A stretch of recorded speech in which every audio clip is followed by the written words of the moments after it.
भारत माता की मंच पर उपस्थित भैया आवाज कम रखा। हमारे भारत सरकार के फाइनेंस राज्य मंत्री श्री भागवत कराड़ जी, हमारे उत्तराखंड के मंत्री धन सिंह रावत जी, सोलापुर से आए हुए हमारे मेंबर ऑफ पार्लियामेंट श्री जय सिद्धेश्वर महास्वामी जी, सांगली के हमारे संजय काका पाटिल जी और हमारे इंडी विधानसभा के उम्मीदवार श्री कासूगौड़ा बिरादार जी, मंच पर उपस्थित श्री मल्लिकार्जुन जेगूर, श्री मल्लिकार्जुन किवड़े, हमारे एमएलसी हनुमंत निरानी जी, डॉक्टर बागली जी, दयासागर पाटिल जी, मंच पर उपस्थित सभी नेतागण और उपस्थित सभी बहनों और भाइयों, आज हम सब लोग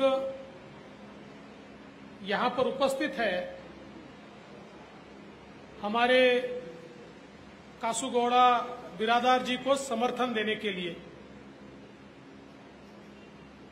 हम सभी जानते हैं कि 10 मई को कर्नाटक की विधानसभा का चुनाव होने वाला है। पिछले समय कर्नाटक का चुनाव हुआ था और थोड़ी सी सीटें बीजेपी को कम मिली थी। उसके बाद कुछ समय तक कर्नाटक में जो सर्कस हुई वो आप सब लोगों ने देखी। वो सर्कस ही थी, जेडीएस और कांग्रेस की सर्कस। लेकिन आप सबके आशीर्वाद से कर्नाटक उस सर्कस से बाहर आया और फिर एक बार कर्नाटक में भारतीय जनता पार्टी की सरकार बनी। हमारे वरिष्ठ नेता श्रीमान येदियुरप्पा जी, इनके नेतृत्व में भारतीय जनता पार्टी की सरकार ने काम करना शुरू किया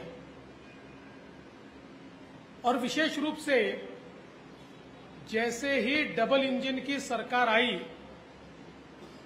ऊपर आदरणीय प्रधानमंत्री मोदी जी और नीचे आदरणीय येदियुरप्पा जी, तो कर्नाटक ने तेजी से भागना शुरू किया और विकास की ओर कर्नाटक तेजी से बढ़ने लगा।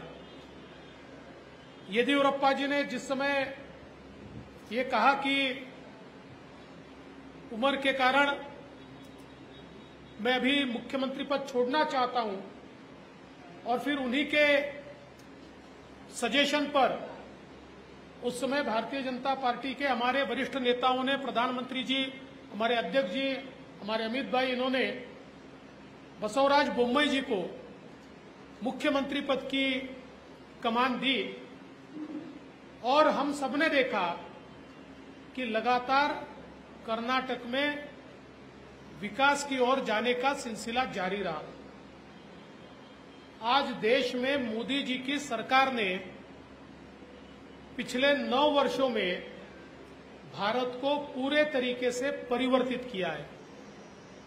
अभी अभी कराड़ साहब बता रहे थे कि भारत अब दुनिया की 5वीं सबसे बड़ी अर्थव्यवस्था है और हमने अब पूरे यूरोप को पीछे छोड़ दिया।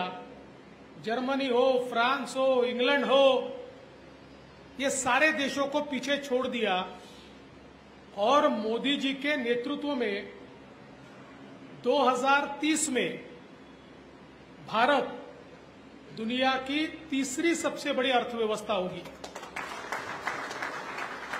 और ये जो अर्थव्यवस्था का विस्तार हो रहा है, इस विस्तार का उपयोग प्रधानमंत्री मोदी जी ने किसके लिए किया? अमीरों के लिए नहीं, पैसे वालों के लिए नहीं। मोदी जी ने इसका उपयोग किया गरीबों के लिए, किसानों के लिए, ओबीसी के लिए, पिछड़ों के लिए, आदिवासियों के लिए, महिलाओं के लिए, जो समाज में पीछे छूट गए, ऐसे लोगों के जीवन में परिवर्तन लाने के लिए ये सारे पैसों का उपयोग मोदी जी ने किया। आज आप देखिए, करोड़ों लोगों के घर शौचालय बने, तो हमारी महिलाओं को आज बाहर जाने की जरूरत नहीं है, शर्मिंदगी महसूस करने की जरूरत नहीं है, और विशेष रूप से लोगों के हेल्थ में, आरोग्य में भी सुधार आया। आज करोड़ों घरों में गैस का सिलेंडर पहुंचा, तो हमारी माताएं बहनें जो धुआं खाती थी, आज उसमें से उनको मुक्ति मिली। करोड़ों लोगों के घर बिजली पहुंची, करोड़ों लोगों के घर पानी पहुंचा। अगर हम कर्नाटक की बात करें तो डबल इंजन की सरकार ने 55 लाख परिवारों में शौचालय पहुंचाया। कर्नाटक की सरकार ने 45 लाख परिवार, 45 लाख परिवार का अर्थ होता है अगर 5 लोग भी एक परिवार में, तो तकरीबन 2 करोड़ लोग, 2 करोड़ लोगों तक पीने का पानी ये जल जीवन मिशन के माध्यम से पिछले 4 सालों में कर्नाटक में लोगों के घरों तक हमारी कर्नाटक की बीजेपी की सरकार ने पहुंचाया। आज हम देख सकते हैं हमारे इंडी में करीब 60 से ज्यादा गांवों में जल जीवन मिशन का पानी पहुंच चुका है, और बरसों से जो लोग घरों में पानी के लिए तरसते थे, उनके भी घरों में नल का पानी आज जा रहा है। ये परिवर्तन मोदी जी ने करके दिखाया। आज करोड़ों लोगों को घर मिला, मकान मिला। आज अगर हम कर्नाटक की बात करें तो 25 लाख लोग आज लाभान्वित हुए हैं, जो अपने घरों में रहते हैं, क्योंकि प्रधानमंत्री आवास योजना जैसी योजना मोदी जी ने तैयार की, और हर आदमी जिसका घर नहीं है उसको घर देने का काम मोदी जी के माध्यम से हो रहा है। आज हम लोग हमारे किसानों का जब विचार करते हैं तो मोदी जी ने पीएम किसान जैसी योजना लाई, 6,000 रुपया किसानों को देने का निर्णय किया। हमारी कर्नाटक की सरकार ने, बीजेपी की सरकार ने कहा अगर मोदी जी 6,000 रुपये दे रहे तो हमने भी उसमें कुछ हाथ लगाना चाहिए। हमारी सरकार ने भी 4,000 रुपये दिए, तो आज 10,000 रुपये हर किसान के घर में कर्नाटक में जा रहे। 55 लाख किसान आज कर्नाटक के इस योजना का फायदा ले रहे हैं। ये परिवर्तन आज हुआ है। आज इतने बड़े पैमाने पर रोड का काम चल रहा है। आज आप देख सकते हैं कि सोलापुर विजयपुर ये जो रास्ता है, इस रास्ते के लिए मोदी जी ने, गडकरी जी ने पैसा दिया। आज इस रास्ते का काम चल रहा है। अलग अलग जो योजनाएं हैं जिसका यहां पर उल्लेख हुआ, आज उन योजनाओं के माध्यम से किसानों को बड़े पैमाने पर फायदा हो रहा है। आज जिस प्रकार से सरकार ने अलग अलग प्रकार के विकास के कामों से लोगों तक पहुंचने का फैसला लिया, मैं ऐसा मानता हूं कि सामान्य व्यक्ति, आम आदमी, गरीब आदमी, इसका विचार इससे पहले कभी नहीं हुआ। एक समय था कांग्रेस के नेता गरीबी हटाओ का नारा देते थे, लेकिन कांग्रेस ने गरीबी कभी हटाई नहीं। कांग्रेस ये समझती थी कि जब तक देश गरीब रहेगा तब तक हमको वोट देगा। इसलिए गरीबों की गरीबी हटे ही नहीं, गरीब गरीब ही रहे, ताकि आंख मूंद कर कांग्रेस को वोट देता रहे। इसलिए कांग्रेस ने कभी प्रयास नहीं किया, लेकिन पहली बार इस गरीबी को हटाने का प्रयास मोदी जी के माध्यम से हम लोगों ने होता हुआ देखा। आज लिफ्ट इरिगेशन जैसी योजनाएं करोड़ों रुपए मुंबई जी की सरकार उसके लिए दे रही है। और मैं तो सवाल पूछना चाहता हूं कि हमारी इंडी में 10 साल से जो एमएलए है, 10 साल में उनका इंडी के लिए क्या योगदान है, क्या कंट्रीब्यूशन है। जो भारतीय जनता पार्टी की, येदियुरप्पा जी की और बोम्मई जी की सरकार ने काम किए, उसी की ओर अपना ठप्पा लगा के मैंने किया बताते हुए घूमते हैं। उन्होंने किया वो एक काम ये आप दिखा नहीं सकते। जो काम हुए हैं वो भारतीय जनता पार्टी की सरकार के कारण हुए हैं। तो आप लोग ये ध्यान में रखिए, डबल इंजन की सरकार है, केंद्र में मोदी जी का इंजन है, यहां बोम्मई जी का इंजन है। अब इस इंजन के साथ अगर बिरादार जी का डिब्बा जुड़ जाए तो ट्रेन कितनी फास्ट भागेगी। अगर कांग्रेस का डिब्बा जोड़ा तो ट्रेन जाएगी बंगलोर की तरफ इंजन, और डिब्बा जाएगा सोलापुर की तरफ, तो विकास थोड़ी होगा। आज विकास क्यों हो रहा है? डबल इंजन की सरकार है। और इसलिए मोदी जी को, बोम्मई जी को साथ देने वाला इस प्रकार का नेता अगर हम यहां से चुनकर भेजते, और आप देखिए कासूगौड़ा जी एक सामान्य परिवार से आते हैं, उन्होंने अपनी मेहनत से अपने नेतृत्व को खड़ा किया है। नगर पालिका में चुनकर आए, वहां नेतृत्व किया, और सामाजिक हो चाहे आध्यात्मिक हो, सारे संस्थानों के साथ उनका जुड़ाव रहा है। इसलिए मुझे ऐसा लगता है कि इनके जैसा एक व्यक्ति जब चुनकर जाएगा तो निश्चित ही जो विकास की गंगा दिल्ली से निकलकर बंगलोर तक आती है और बंगलोर से निकलकर विजयपुर तक, इंडी तक आती है, उसकी धारा तेजी से बहते हुए आएगी और एक बड़ा परिवर्तन हम सब लोगों को देखने को मिलेगा। आज सच में तो आप देखिए कांग्रेस पार्टी की अवस्था क्या है। कांग्रेस के युवराज ये भारत जोड़ो यात्रा पर निकले। हमने उनको पूछा, भैया भारत जोड़ो यात्रा पर निकले, ये तो बताओ भारत टूटा कहाँ है? भारत तो जुड़ा ही है, तो आप कौन सा भारत जोड़ने वाले हो?